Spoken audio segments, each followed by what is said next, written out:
Сегодня получил на 2 часа подержать в руках новую модель домашнего шлюза. Да, именно так. На своем сайте производитель Искрател позиционирует представленное устройство, предназначенное для раздачи интернета и телефонии домашним пользователям или небольшим предприятиям. Не роутер и не домашний маршрутизатор, а именно шлюз, что в принципе соответствует его широкому функционалу. Шлюз Innbox E70 позиционируется как выше среднего решения по ценовому диапазону с очень хорошим функционалом и характеристиками. Вырвался в обед по-быстрому его протестировать на предмет скорости работы Wi-Fi. Имеем уже знакомую брендированную упаковку, отличающуюся от предыдущих синеньких серий большим спидометром с надписью до 1 гигабита. Данная упаковка означает, что роутер предназначен для гонщиков и любителей всех серий фильма «Форсаж». Уже тестировал один гаджет такой упаковки. Домашний джипон маршрутизатор Сирком RV6699. На моем канале имеется соответствующий обзор, и он выходит в топы, действительно показав максимальную скорость с планшетом Samsung.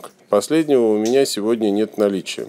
Распаковываем упаковку. Имеем брендированный роутер, устанавливаемый вертикально на специальной подставке, с раскрашенными в разные цвета разъемами: 4 желтых LAN-сеть, красный WAN-сеть и бежевый телефонный разъем. Разъем USB традиционно цвета не имеет. Белым цветом выделен разъем питания, но его не с чем перепутать. Роутер комплектуется таким же белым массивным адаптером питания и примерно метровым сетевым патчкордом, тоже светло-белого цвета. Там, где расположены разъемы, имеются 3 кнопки.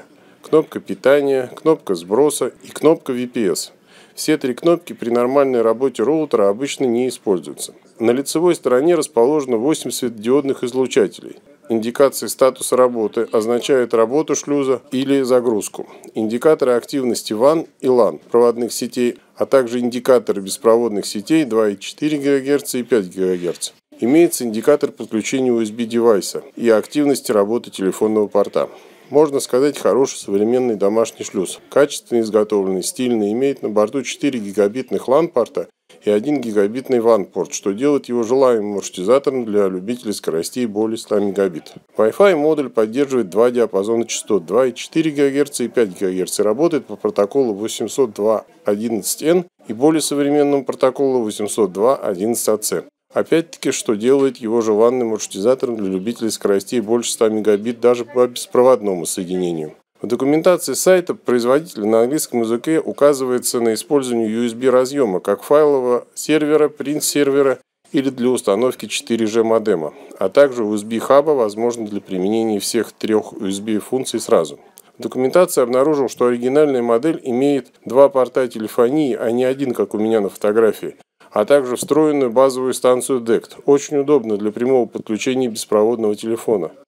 На порт телефонии в теории можно подключить и дешевый аналоговый телефон по протоколу SIP. Настройки закрыты, подключать или не подключать решает провайдер. Для самостоятельного подключения нужен бубен. С обзором устройства закончил, перейдем к его запуску. Включаем устройство в питании. Дождавшись загрузки, роутер отвечает, как обычно, на адресе 192.168.0.1. Просит установить пароль на админку. Залогиниваемся под новой админкой. Запускается автоконфигуратор. Выбираем регион. Вводим логин, пароль от интернета, выданный провайдером. Немного ждем и конфигурируем Wi-Fi устройство отдельно для 2 и 5 ГГц. Опять немного ждем, и все, мы работаем в интернет. Шлюз настроен. Тестируем скорость по шнуру. По факту тестируем производительность ноутбука. Слабоват. Переходим к результатам испытания Wi-Fi. Испытания проводились по ранее принятой методике в 7 эталонных точках квартиры.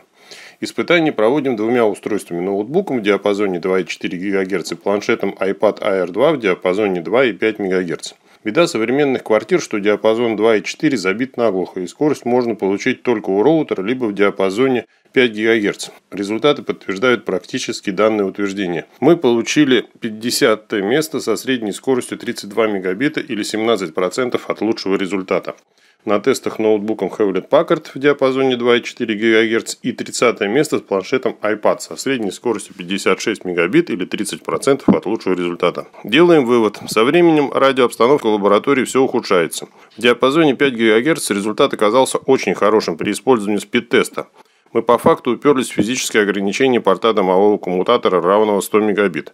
Практически мы разделили 8 место со средней скоростью 90 мегабит или 47% от лучшего результата со странным тестом тарелки Unify P Pro и NanoStation Loco M2.